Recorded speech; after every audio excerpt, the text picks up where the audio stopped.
The hands you're looking at are 700 years old, not the man. The hands, the knowledge in them, the exact pressure of a thumb against wet clay, the precise moment the wheel is spinning fast enough, the way you lean your whole body into a lump of river mud until it stops being mud and starts being a vessel. That muscle memory has been passed from father to son, mother to daughter, master to apprentice, in the same cluster of villages on the same bend of the same river, without a single break, for 7 centuries. No factory, no mold, no shortcut. The pot in front of him will take a week. A machine could stamp out 1,000 of them before lunch. And that, right there, is the whole problem. Because those hands survived the collapse of dynasties.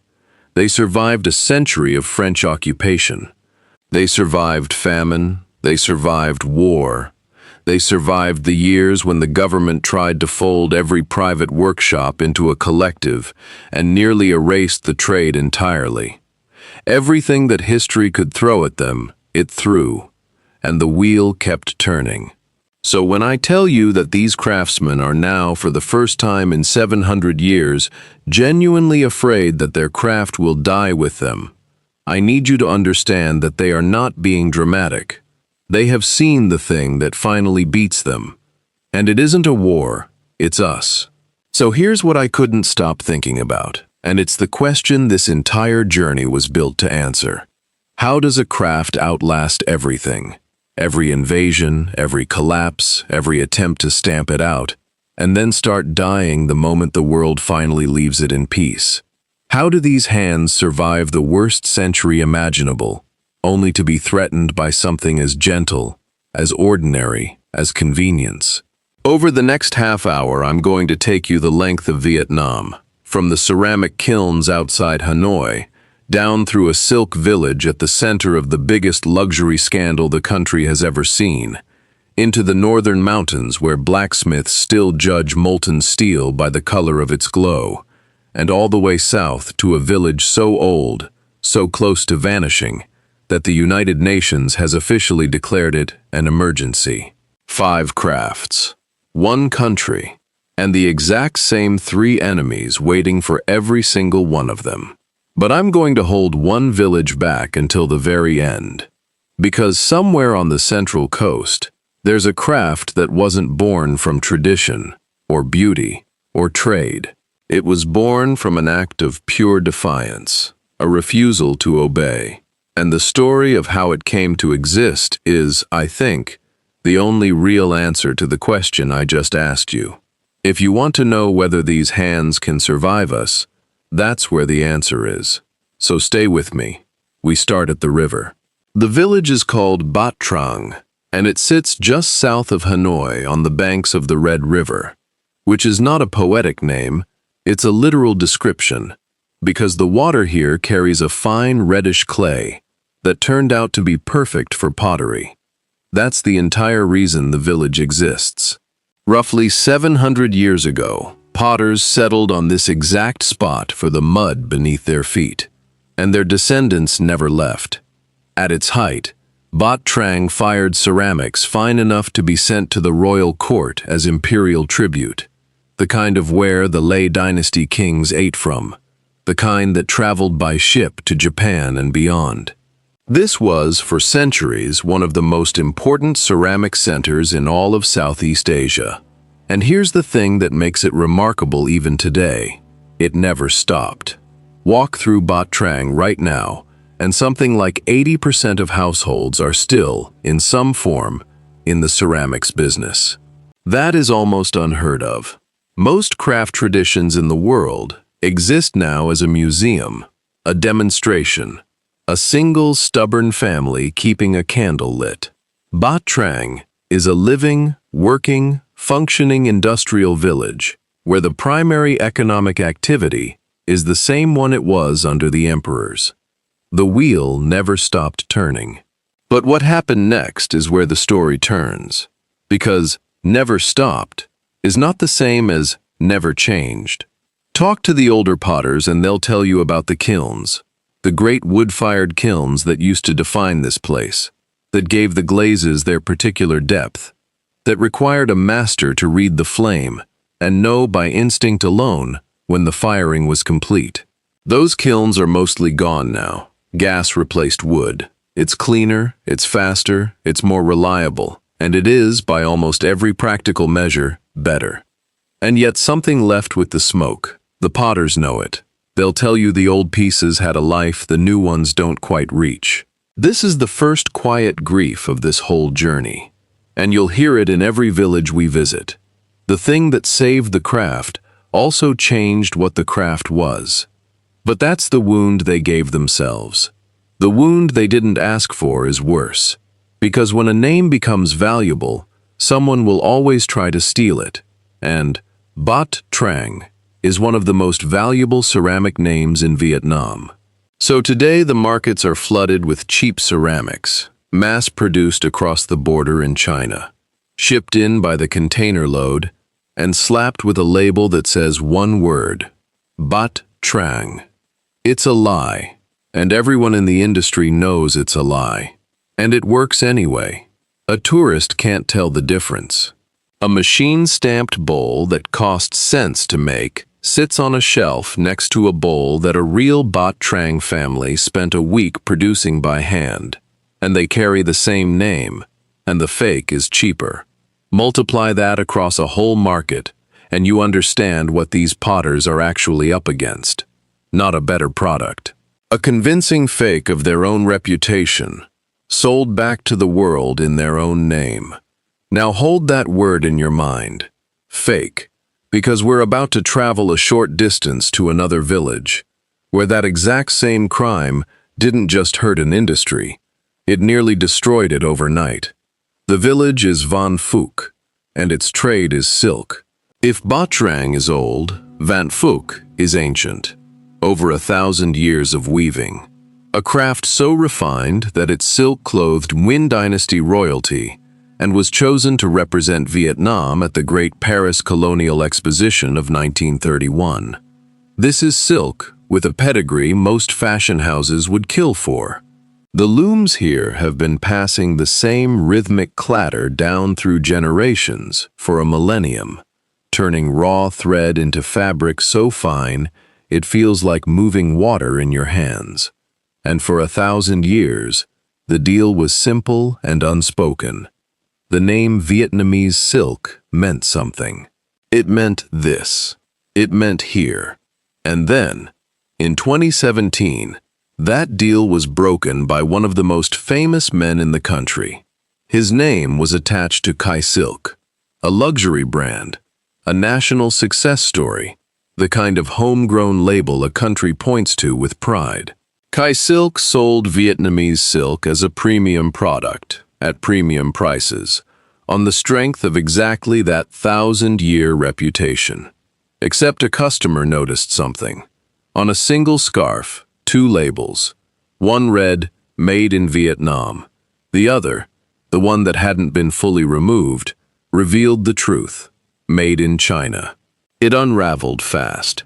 The founder admitted it, admitted that his company had, for years, been buying cheap Chinese silk and relabeling it as Vietnamese, selling the fake as the real thing to the very people who trusted the name most. You have to understand what that does to a place like Vạn Phúc. For 1,000 years, these weavers built a reputation thread by thread. And in a single news cycle, one of the country's own celebrated brands told the world that Vietnamese silk might just be Chinese silk with a different tag. The trust that the entire industry stood on, gone, overnight. Every honest weaver in that village woke up under suspicion for a crime, committed in a boardroom they'd never set foot in. If you've ever watched years of careful, honest work get poisoned by someone else's shortcut, you know exactly the kind of anger that moved through these villages. It's a quiet anger. It's the worst kind. But what happened next is the part almost nobody expects. And it's the first real glimmer of hope in this entire story. Because the scandal, as much as it wounded them, did something the weavers could never have done on their own. It made people stop trusting labels. And when you stop trusting labels, there's only one thing left to trust: your own eyes. Buyers started coming back to the villages, not to a shop, not to a website, but to the actual looms, to stand in the doorway and watch the silk being made in front of them, thread by thread, so they could know, truly know. The fake, in trying to kill the real thing, had accidentally reminded the world why the real thing existed. Hold on to that idea. We're going to need it later. Because for now, the enemies are still winning, and to understand how completely, we have to leave the lowlands and climb high into the northern mountains, up near Sapa and Haziang, where the roads twist through cloud, and the villages belong to the Hmong, one of the highland ethnic peoples of Vietnam. There is a sound you'll hear before you see anything: metal on metal. The forge. Up here, Hmong blacksmiths have been making blades for generations, and not decorative blades. Working steel, knives and tools and machetes, good enough that Vietnamese from the lowlands make the long journey up the mountain, specifically to buy them. That's the highest compliment a craft can receive. People traveling toward difficulty, past every convenient option. Because the real thing is only made in one place. And the way it's made will stop you. A Hmong blacksmith doesn't have gauges or thermometers. He judges the steel by ear and by eye, by the exact shade of orange in the glowing metal, by the sound it makes, by a lifetime of knowing precisely how hot is hot enough and precisely when to quench it. That knowledge cannot be written down. There is no manual. It lives entirely in the space between a father and his son, transferred over years of standing beside the same fire, watching, failing, and slowly learning to see what the father sees. It is one of the purest forms of inherited knowledge left on Earth, which is exactly why it's so fragile. Because that entire system, that beautiful, unbroken chain of father teaching son at the forge, depends on the son staying. And increasingly, the son doesn't stay. Why would he?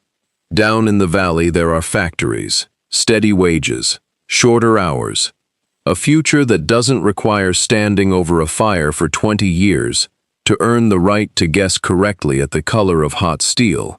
Every young person who leaves the mountain for a factory job is making a completely reasonable decision, and every one of them takes a piece of that unwritten knowledge with them, out the door, forever. The blades aren't being beaten by a better blade.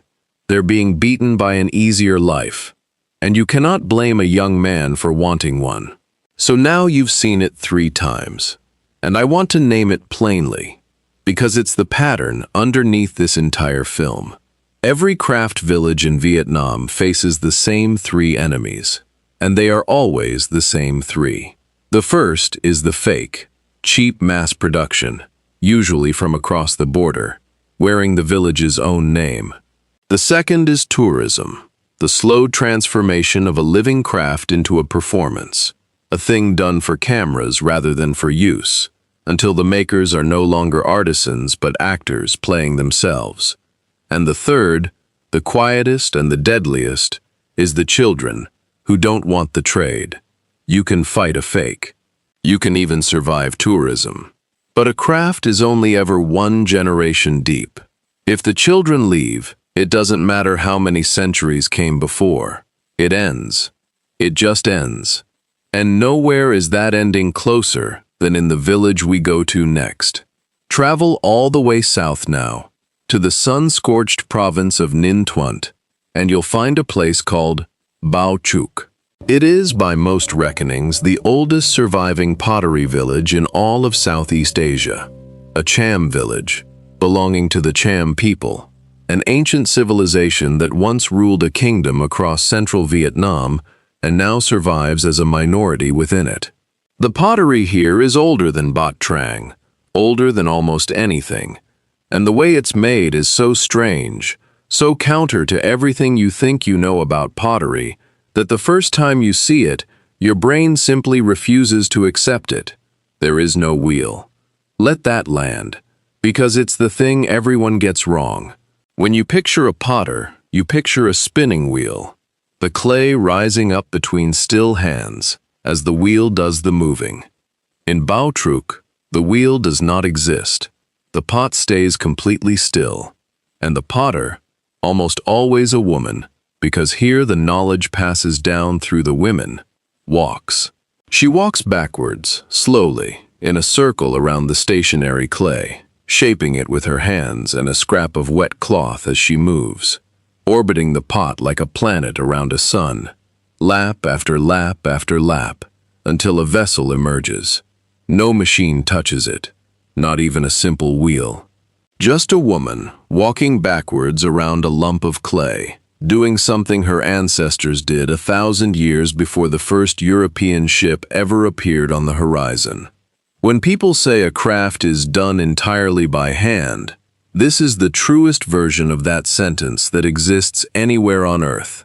And it is dying, not changing, not under pressure. Dying. And I don't use that word loosely, because in 2022 an official body used it for me. UNESCO added Bàu Trúc Cham pottery to its list of intangible cultural heritage in urgent need of safeguarding. Read that phrase slowly. That is not a celebration. That is a diagnosis.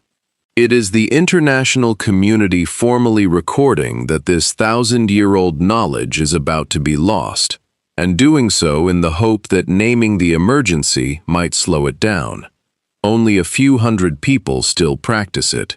A few hundred, for the oldest pottery tradition in Southeast Asia. When they're gone, and most of them are old, and their daughters are leaving for the same reasons the blacksmith's son left the mountain, the walking stops, the circle closes, and a way of making that predates almost every nation on the map simply stops existing, in our lifetime, on our watch. This is the bottom of the story.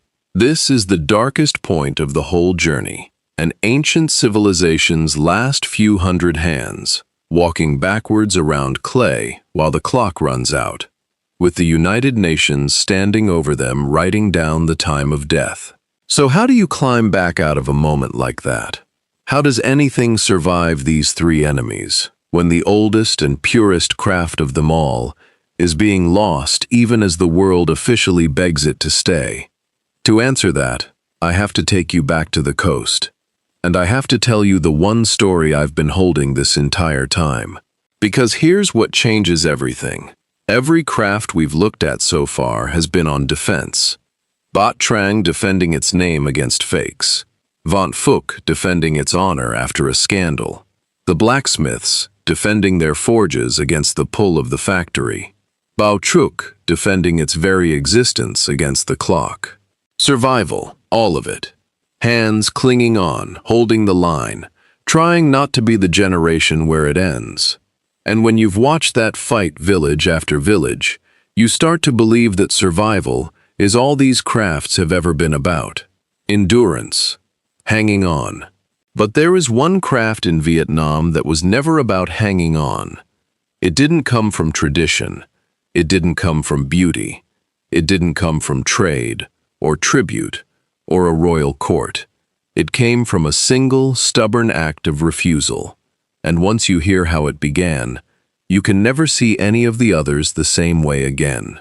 Along the central coast of Vietnam, in the fishing villages that face the sea, you'll find a boat that looks like nothing else on the water. It's round, perfectly, comically round, a giant woven bowl of bamboo, sealed and floated, with a fisherman sitting inside it, paddling out through the surf.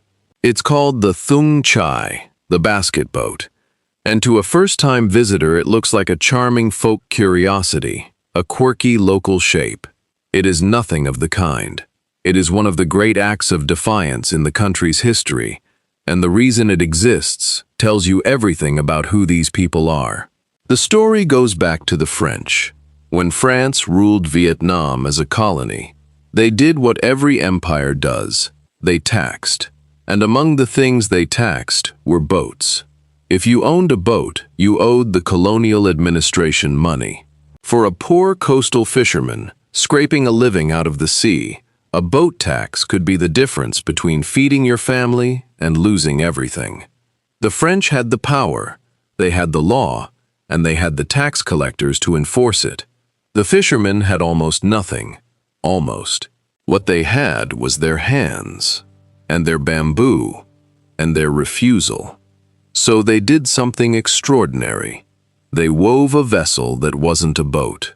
A round basket, made of the same bamboo they'd been weaving for generations, sealed tight enough to float and carry a man out to the fishing grounds. But a basket, not a boat. And when the tax collector came, the fisherman could look him in the eye and tell the truth. This is not a boat, it's a basket. You can't tax a basket. The craft of the thúng chai was, quite literally, born from a refusal to comply. It is a masterpiece of skill invented for the sole purpose of saying no to power. Every one of those round boats bobbing on the water today is a descendant of that first act of defiance, a whole tradition of extraordinary craftsmanship that exists because someone, generations ago, refused to obey. And that is the answer to the question I asked you at the very beginning. Because I asked how a craft survives everything, only to be threatened by convenience. And standing on that beach, watching a man paddle a woven basket out through the waves exactly as his great-great-grandfather did, I finally understood that I'd had the question slightly wrong the whole time. These crafts never survived by being convenient. They never survived by being efficient, or cheap, or easy.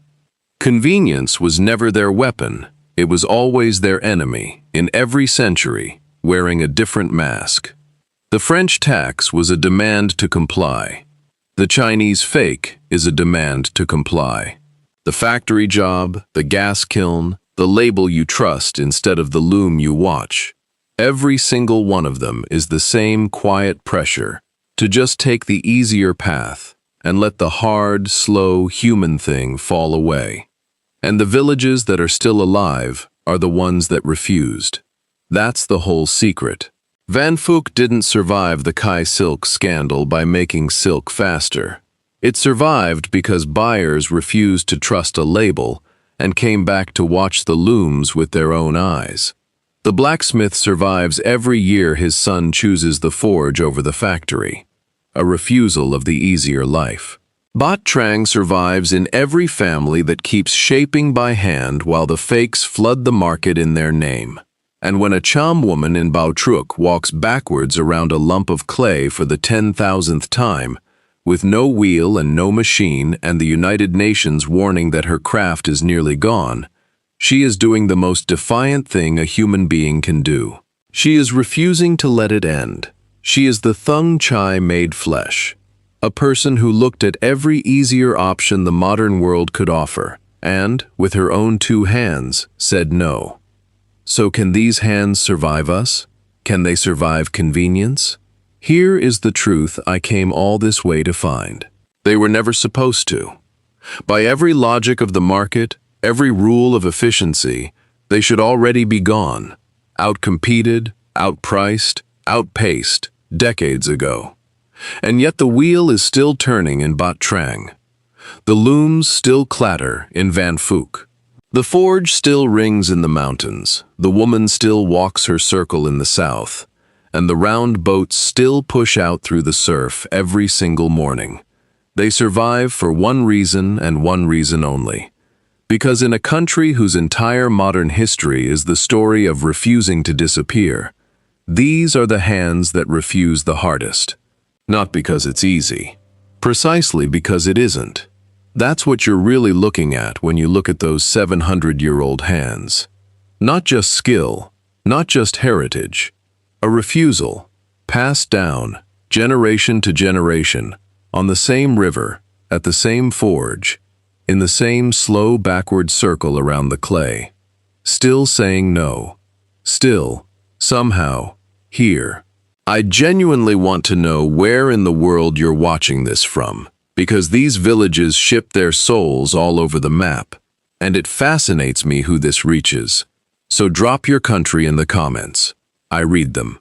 And if you sat with this all the way to the end, then you're exactly the kind of person this channel is made for. Subscribe and stay with me, because there's far more of this country left to show you, and I'm not close to done. I'll see you in the next one.